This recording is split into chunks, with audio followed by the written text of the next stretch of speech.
Welcome to This Explainer. Today, we're diving into the absolute, brutal reality of starting a business to build you a definitive survival guide. It seems incredibly simple from the outside, doesn't it? Everyone knows the classic, age-old formula. Buy low, sell high, and enjoy the profits. Sounds totally foolproof. But navigating this journey requires a whole lot more than just a good idea, a catchy name, and a welcome mat at your front door. The reality of entrepreneurship is a battlefield, and we're gonna arm you for it. Okay, let's kick things off with a pretty terrifying statistic that you're up against, the literal moment you begin. Once you've gathered the courage to say goodbye to your stable 9-to-5 job and bought your basic office supplies, you're immediately face to face with this imposing reality. 90% of all startups fail in their very first year. Just let that sink in for a second. 9 out of 10 optimistic, hardworking founders will close their doors within 12 months. And if you manage to look a little further out, barely 3% survive past the 3-year mark. The odds are fundamentally, brutally stacked against you from day one. There's this massive, stark contrast between expectation and reality when you set out to build a company. The dream is undeniably beautiful, right? You're your own boss, you answer to literally no one, you set your own hours, and you're picking up that brand new Porsche Cayenne with the premium Alcantara armrests using your effortless profits. But the reality for most founders is wildly different. It's often locking yourself in a cramped office late at night, crying from sheer despair as you battle against that tiny 3% survival rate. The psychological weight of carrying an entire business on your shoulders is something very few people are truly prepared for. So here's our roadmap for today's survival guide. 1. Expectation versus harsh reality. 2. Trap 1, doing everything yourself. 3. Traps 2 and 3, covering planning. 4. Trap 4, skimping on advertising. 5. Trap 5, mixing your finances. And finally, 6. The ultimate key to survival. Let's jump right into section 1. Expectation versus harsh reality. Look, if you decide to play this high-stakes game, you have to accept that eventually all businesses end in one of two distinct ways. Either you run out of money, or you simply run out of energy and completely burn out. Entrepreneurship demands an unbelievable amount of mental and physical stamina. So ask yourself right now, which of those two resources is your biggest vulnerability? Are you more likely to drain your bank account or just completely drain your willpower? If you're comfortable looking those stakes in the eye, then you're ready to learn how to avoid hitting those endings prematurely. Moving on to section 2. Trap 1. Doing everything yourself. This first trap is kind of crazy because it exclusively punishes talented specialists. Businesses are usually started by absolute experts.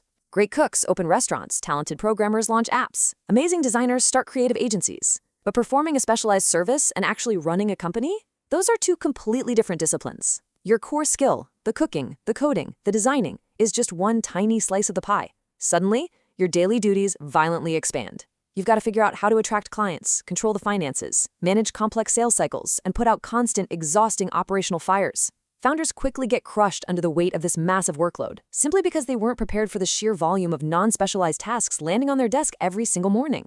So what's the fix? Well, you absolutely must delegate these alien tasks before you collapse. I know, it's terrifying for a founder to give up control of their baby. But if you're not ready to become a master in marketing, sales, accounting, and HR overnight, which, let's be honest, is impossible, you have to bring in people who actually are. Your job shifts from doing the work to building the machine that does the work. Delegate and rule.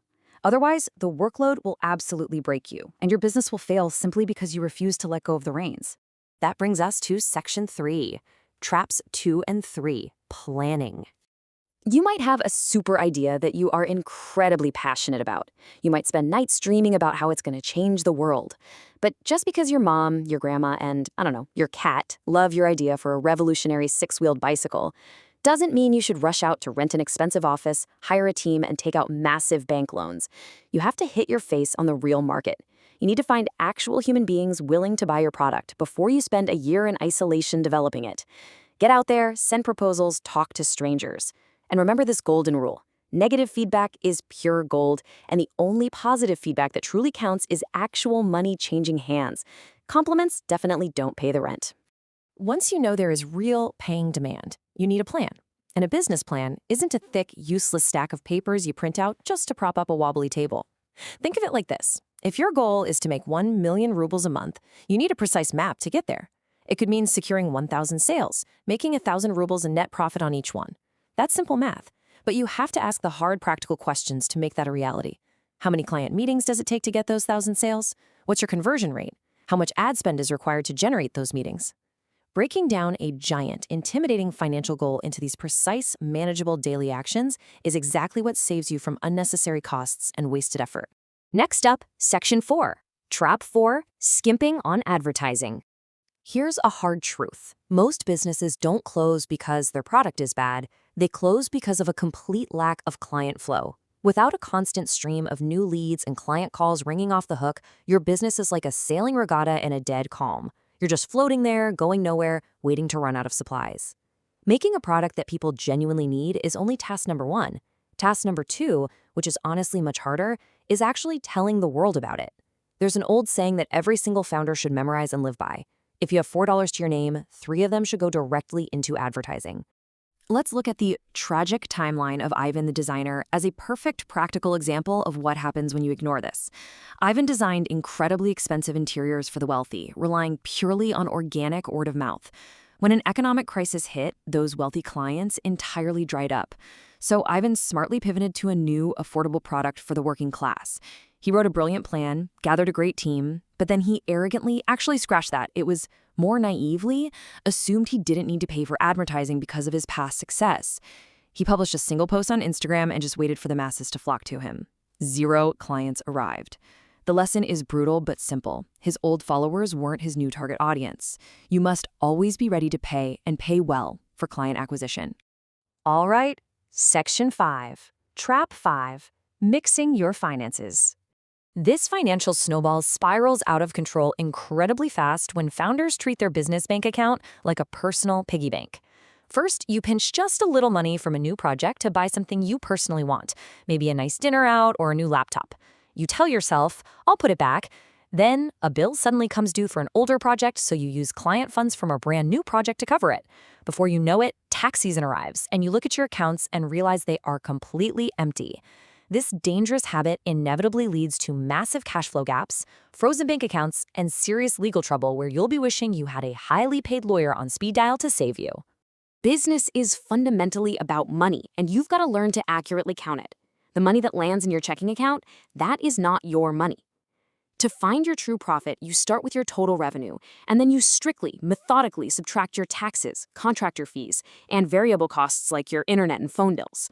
Ideally, you also subtract amortization, which just means setting aside a fraction of money for the inevitable wear and tear of your equipment over time, and you hold back funds for future business development.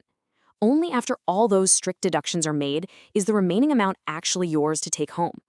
An unbelievable number of businesses die simply because founders refuse to do this math. And that leads us to our final section, Section 6, the ultimate key to survival. Since making catastrophic mistakes in business is completely unavoidable, your greatest asset isn't pure talent, and it certainly isn't genius. The founder of McDonald's, Ray Kroc, really hit the nail on the head here. He understood that talent and genius are remarkably common. The world is full of highly educated outcasts who never built anything lasting. The only thing that is truly omnipotent, the only trait that guarantees survival, is raw, unyielding persistence and determination. When the market rejects you, when your ads completely bomb, when you run into cash flow problems, you have to push through the pain of that failure faster and harder than anyone else. So, as we wrap up this explainer, you now know the definitive traps that wipe out 90% of founders in their very first year. Trying to do it all yourself, ignoring real market demand, skipping the foundational math, hoarding your advertising money, and fatally mixing your finances. The statistics are brutal, and the journey is rarely glamorous, but the path forward is perfectly clear. Knowing all this, ask yourself one final, lingering question. Do you actually have the unyielding grit to persist, to push through the pain of inevitable failure, and become that incredibly rare 3% exception?